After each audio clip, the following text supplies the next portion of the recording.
राधे राधे, जय श्री कृष्णा। मैं सीमा सिंह बड़ों को चरण स्पर्श, छोटों को प्यार और बराबर वालों को तहे दिल से नमस्कार करती हूँ। आज हम बैसाख मास में बड़े सोमवार की कहानी सुनाने जा रही हूँ।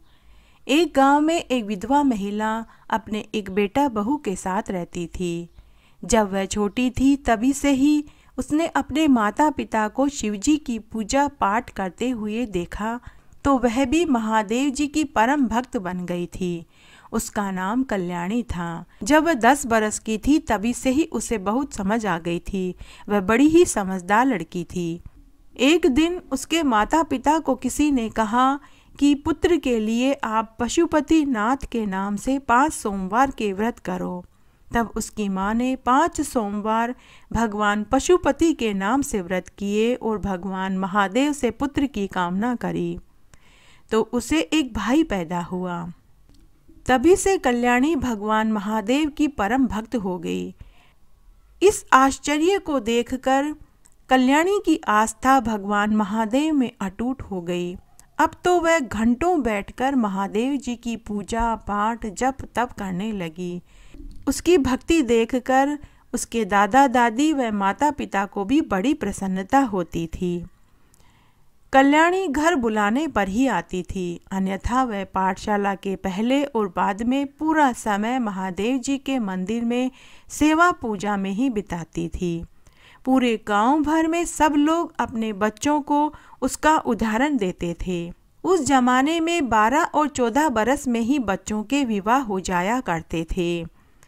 तब उस कल्याणी का भी 12 बरस में विवाह और 14 बरस में गोना हो गया। 16 बरस में ही कल्याणी को एक बेटा हो गया। और जब कल्याणी 20 साल की थी तो अज्ञात बीमारी से उसका पति भी चल बसा।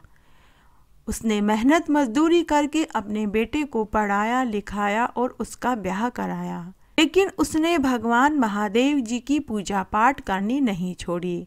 उसने छोटी सी ही उम्र में बड़े बड़े दुख देखे, लेकिन उसने हिम्मत नहीं हारी। इस तरह समय बीतने लगा। एक दिन की बात है कि कल्याणी महादेव जी की पूजा करके घर आई तो उसके बेटा बहू ने अपनी माँ से कहा कि माँ, क्यों इतनी पूजा पाठ करती हो? तुम्हें महादेव जी ने दिया ही क्या है? आज मैं जो कुछ भी हूँ मैं तुम्हारी मेहनत की बदौलत हूँ। भगवान महादेव जी ने तेरे लिए किया ही क्या है? तो वह कल्याणी अपने बेटा बहू से बोली कि मैंने कभी भगवान की पूजा सेवा इसलिए नहीं करी कि मुझे बदले में कुछ मिले। मैं अपनी प्रसन्नता के लिए भगवान महादेव जी की पूजा और सेवा करती हूँ। इससे मुझे खुशी मिलती है। पूजा पाठ करने के बाद मेरा दिन अच्छा बीतता है। जैसे एक माँ अपने बच्चे का पालन पोषण करती है और बदले में बच्चे से कुछ नहीं चाहती, कोई उम्मीद नहीं रखती, वैसे ही मैं भगवान महादेव जी की पूजा पाठ करती हूँ। उस दिन कल्याणी का मन अपने बेटा बहू की बात से उदास हो गया। उस दिन बैसाख मास का पहला बड़ा सोमवार था। तब कल्याणी मन ही मन सोचने लगी कि आज मुझे यह दिन देखना पड़ गया। कभी सोचा भी नहीं था कि मेरी भक्ति मेरी पूजा के ऊपर मेरे ही बेटा बहू प्रसन्न करेंगे।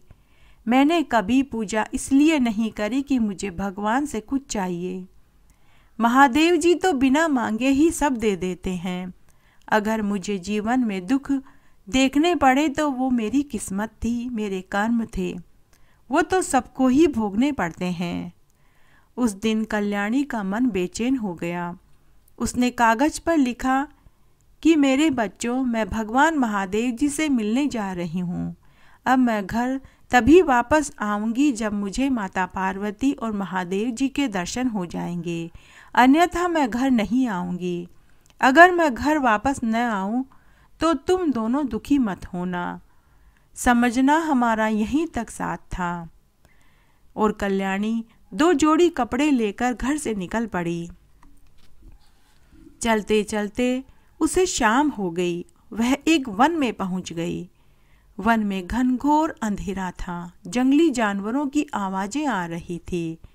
कल्याणी ने सोचा कि अगर जंगली जानवर मुझे खा लेंगे तो उनका पेट भर जाएगा।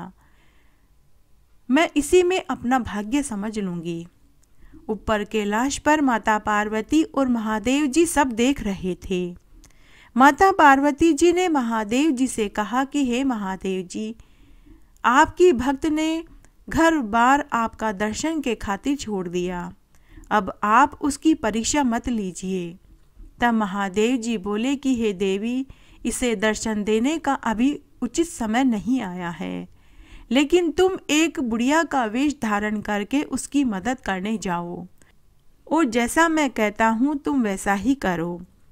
तब महादेव जी माता गौरी को कुछ कहते हैं। तब भगवान महादेव ने अपनी माया से उसी जंगल में एक झोपड़ी बना दी, जिसमें माता पार्वती बुढ़िया का वेश धारण करके पहुंच गई।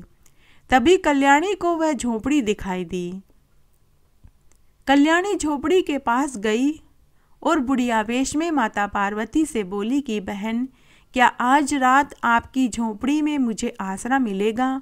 सुबह होते ही मैं चली जाऊंगी। माता पार्वती तो आई उनकी मदद करने थी।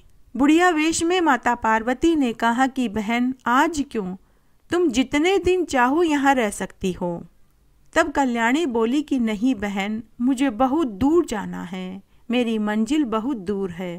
तब माता पार्वती ने बुढ़िया से उसकी आप बीती पूछी तो कल्याणी ने पूरी सच्चाई बताई और कहा कि मैं महादेव जी और माता पार्वती जी से मिलना चाहती हूँ।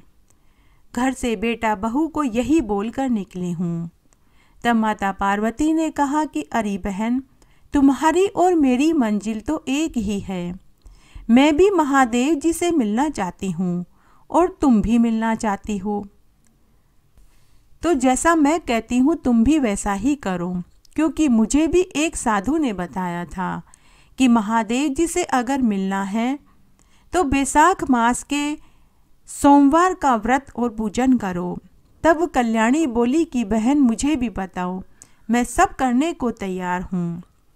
तब माता पार्वती ने कल्याणी से कहा कि आज पहला बैसाख सोमवार है। मास में कभी 4 तो कभी 5 सोमवार आते हैं। बैसाख सोमवार का व्रत, पूजा पाठ, दान धर्म करने से महादेव जी सब मनोकामनाएं पूरी कर देते हैं और अपने भक्तों को दर्शन भी देते हैं। तब कल्याणी बोली कि बहन, आज तो मैं सुबह से ही भूखी प्यासी हूँ, सुबह मात्र जल का 1 लोटा पिया था। तब माता पार्वती ने कल्याणी को झोपड़ी में आसरा दिया और कल्याणी को कंदमूल फल खाने को दिए। दोनों बुढ़ियाएं पूरी रात महादेव जी की बातें करते करते सो गई। सुबह कल्याणी को जल्दी उठने की आदत थी तो वह सुबह जल्दी उठ गई। झोपड़ी के बाहर झरना बह रहा था तो वह नहा धोकर भगवान महादेव जी के नाम की स्तुति करने लग गई। सिर पर धूप आ चुकी थी तो कल्याणी वापस झोपड़ी में गई तो उसने देखा कि बुढ़िया वेश में माता पार्वती जी अभी भी सोई हुई थी।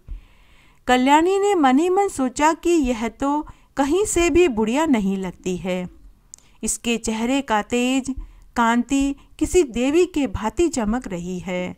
हाथ और पैर फूल के समान कोमल है।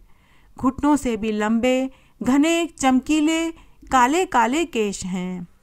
तभी माता पार्वती की आंख खुल गई। माता पार्वती ने पहला शब्द ओम बोला। तब माता पार्वती बोली कि बहन, रात देर से नींद आई तो सुबह जल्दी आंख नहीं खुली।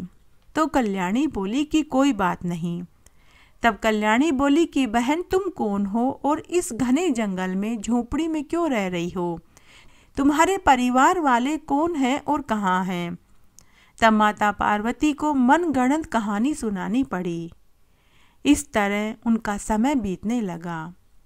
पूरे बैसाख मास में स्नान करने और भगवान महादेव के नाम की स्तुति करने और बैसाखी सोमवार का व्रत करने में उन्होंने पूरा समय बिता दिया।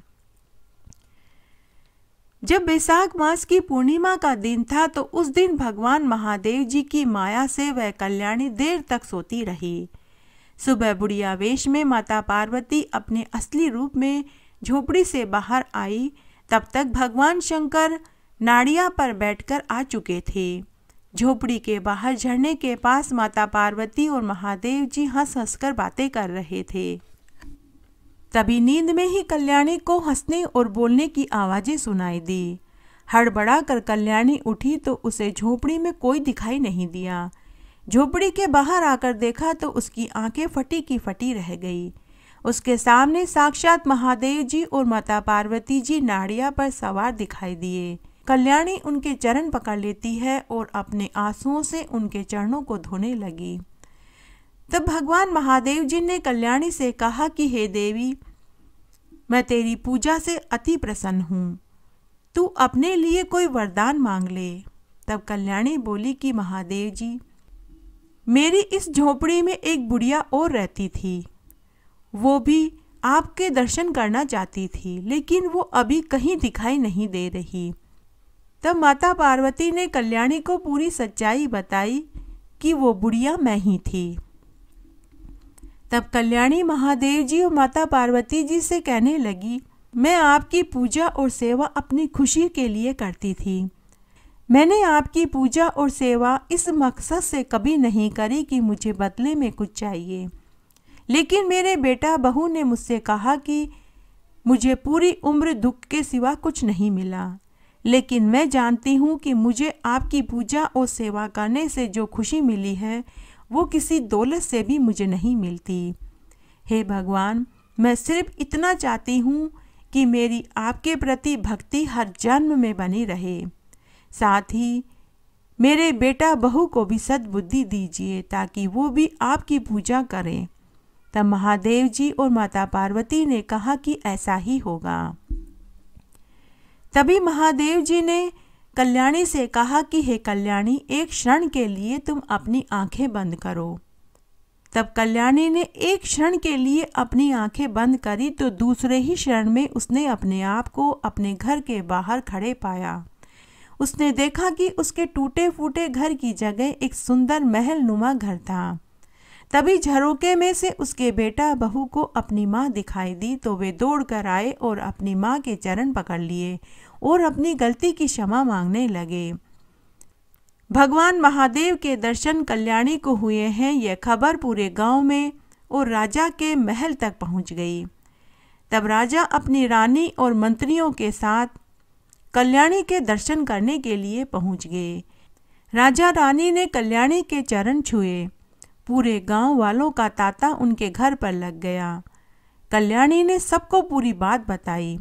राजा ने नगर में ये ढिंडोरा पिटवा दिया कि सभी पूरे बैसाखी सोमवार का उपवास करें और भगवान महादेव जी की पूजा करें ताकि सबके घरों में सुख समृद्धि और धन दौलत के भंडार भरें।